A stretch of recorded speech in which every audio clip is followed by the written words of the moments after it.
Visiems sveiki. Beje, jūs žinot, kad aš galiu viešų žmogų pasiūlyti čiulbybį, bet siūlau tą patį jums, nes jūs esate prorusiškas šūdo gabalas. Iki. Žinokit, duokit. Nelabai gerai skaitot jūs šudinai. Žemaitaitė, esi pedofilas, paduokit teismą. Žinot, kaip aš tokius kaip jūs vadinu kemiavis? Žinot, kaip vadino jūs? Pizdabolas. Oi.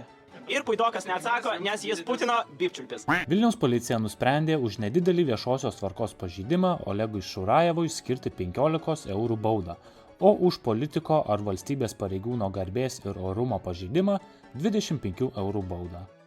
Tomaševskis yra absoliutus Kolorado vabalas, kuris gaudamas finansavimą savo partijai iš Lietuvos valstybės biudžeto, jis yra antivalstybininkas ir antivalstybininkas. Tokius reikėtų šaudyti.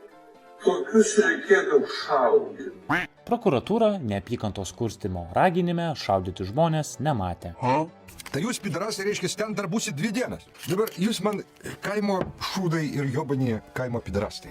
Kalba Bronius. Pranešimas Lietuvos žmonėms. Nepagarbiai atsiliepiau apie kitus pidarastus ir kitas pidarastus. Šeimų maršo pidarastai. Abiejų šeimų maršo pidarastai. Jumis palaiko 100 000 šliuchas snukių pidarų. Problemos čia irgi nėra. O štai Aušra Maldeikienė savo Facebook paskyroje rašo. Bet žinokit, jūs visi puidokiniai vagys ir kita Orlauskienė Šušera esate mirštanti Lietuvos diena. Visi tie tradicinių šeimų gynėjai man, tikiuosi ir visiems mano draugams, atgrasos ir savo dvejetukininkų knygos nemačiusių mentalitetų, savo aistra pinigams, vogimui, melui, korupcijai, be kurios jie savo gyvenimo nemato.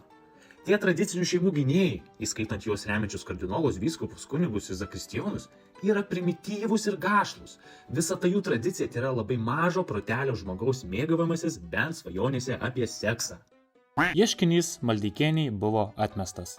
O štai LRT.lt rašo, kad Seimo narė Aušrinė Urmanaitė, pavartojusi žodžius šūdo gabalas, komentuodama parlamentaro Audrio Šimo balsavimo būdą, kuriame įžvelgia nacistinius ženklus, nepažeidė valstybės politikų elgesio kodekso. Ko pasekoje etikos sargai išteisino Urmanaitę dėl neetiško žodyno. Mes visada buvom. Įsigimimas.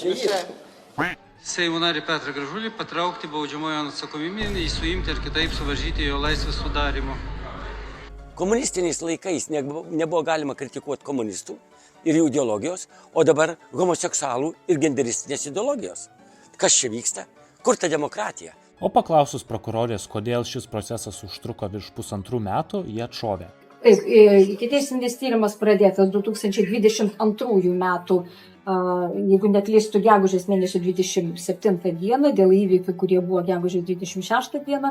Ikiteisminis tyrimas užtruko todėl, kad buvo skirtos, kaip jau minėjau, 3 užduotys specialistams ir užtruko, nes reikėjo laukti atsakymų iš specialistų išvadų.